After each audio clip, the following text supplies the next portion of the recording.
Hello friends, আমি Debasmita. Welcome back to my channel with another new video. এবারের আমাদের ট্রিপে আমরা যাচ্ছি dazzling city of Dubai and Abu Dhabi, United Arab এমিরেটসে। আচ্ছা, দুবাই কেন?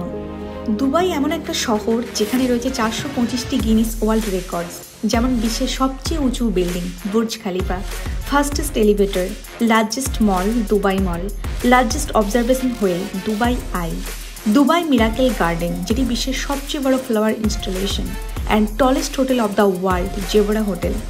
সব কিছুই রয়েছে এই শহরে।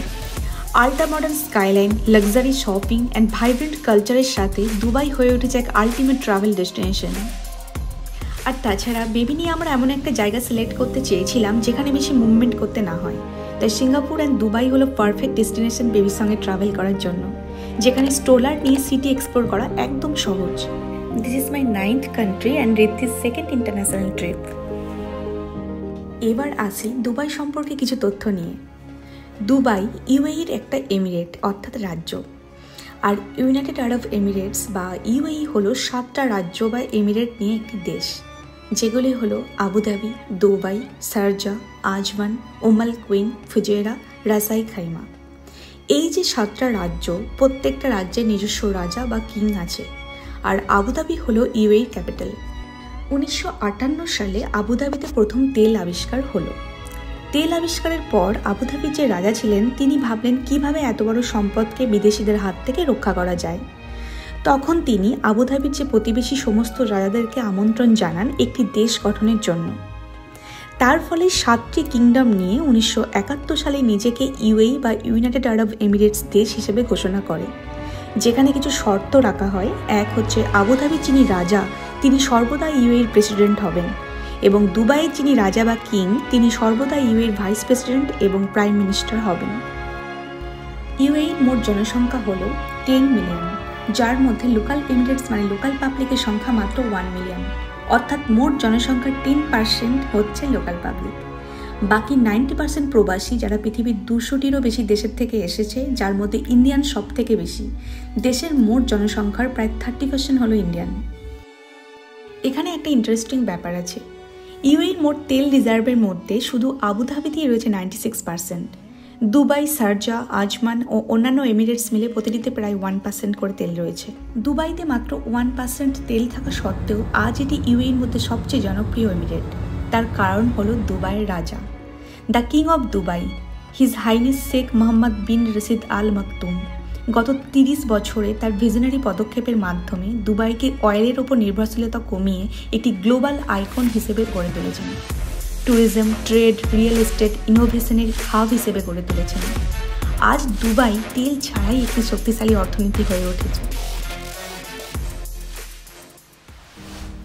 চলো এবার প্যাকিং করি।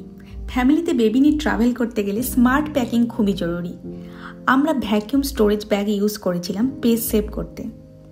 বেবির বেসিক গ্রোসারি 2 দিনের জন্য ক্যারি করেছিলাম, বাকিটা লোকাল সুপার মার্কেট থেকে কেনার প্ল্যান ছিল। আর বেবির জন্য ডক্টরের সাথে কনসাল্ট করে প্রয়োজনীয় মেডিসিন সঙ্গে নিয়েছিলাম। পুচকুকে নিয়ে আমরা মালদা থেকে হাওড়া ট্রেন ধরলাম। হাওড়া থেকে গাড়ি করে আমরা গেলাম কলকাতা এয়ারপোর্ট।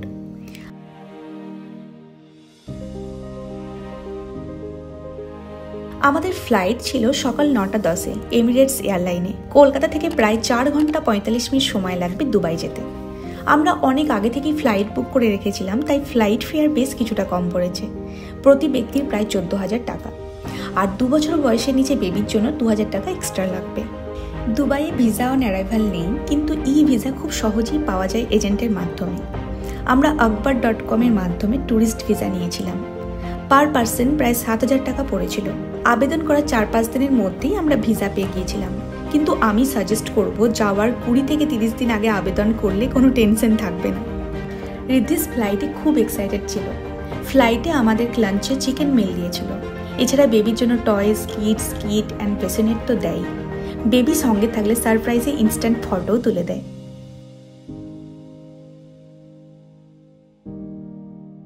মরুভূমি হয়, বুঝতেই পারছো দুবাইয়ের সামারের কেমন গরম হতে পারে। তাই দুবাই যাওয়ার বেস্ট টাইম হলো উইন্টার, নভেম্বর থেকে মার্চ পর্যন্ত। তবে December and January peak time হওয়ায় অনেক এক্সপেন্সিভ হয়ে যায়। লোকাল টাইম 1টায় আমরা পৌঁছালাম দুবাই ইন্টারন্যাশনাল এয়ারপোর্টে। ঝটপট ইমিগ্রেশন সেরে ক্যাবে করে হোটেলে পৌঁছালাম।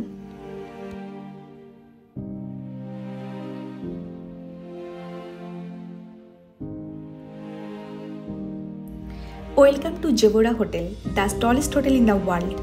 আমরা আগোডা থেকে 6000 পার নাইটে বেসিক ডিলাক্স রুম বুক করেছিলাম, কিন্তু অন রিকোয়েস্টে ফ্রি অফ কস্টে সুইট রুমে আপগ্রেড করে দিয়েছিল, যা আমাদের জন্য একদম পারফেক্ট ছিল।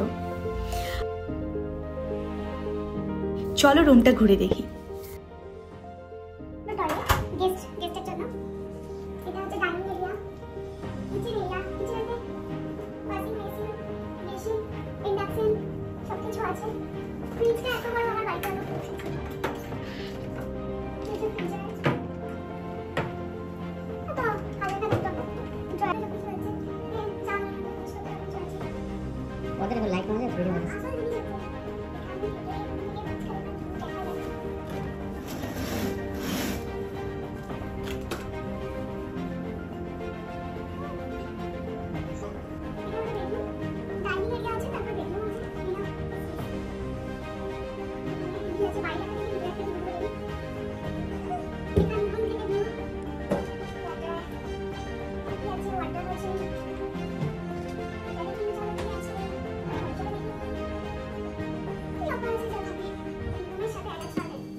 এখন আমরা যাচ্ছি হোটেলের রুফটপে হাইয়েস্ট ভিউ রেস্টুরেন্টে সানসেট দেখার জন্য।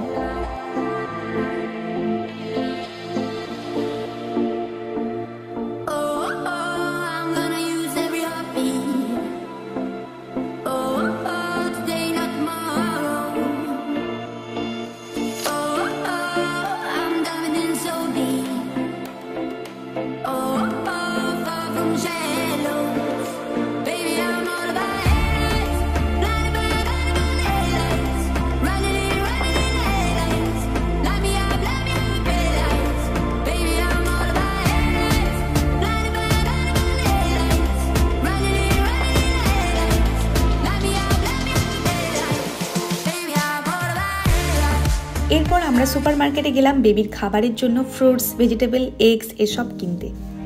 আর হ্যাঁ, জলও আমরা কিনেছিলাম, কারণ হোটেলের ভিতরে জল প্রচুর কস্টলি ছিল, তাই সুপার মার্কেট থেকেই আমরা জল নিয়ে নিয়েছিলাম। দিনটা শেষ করলাম দুজনে ব্যালকনিতে বসে চিকেন বিরিয়ানি খেতে খেতে আর দূরে ওই বুর্জ খালিফার ভিউ দেখতে দেখতে।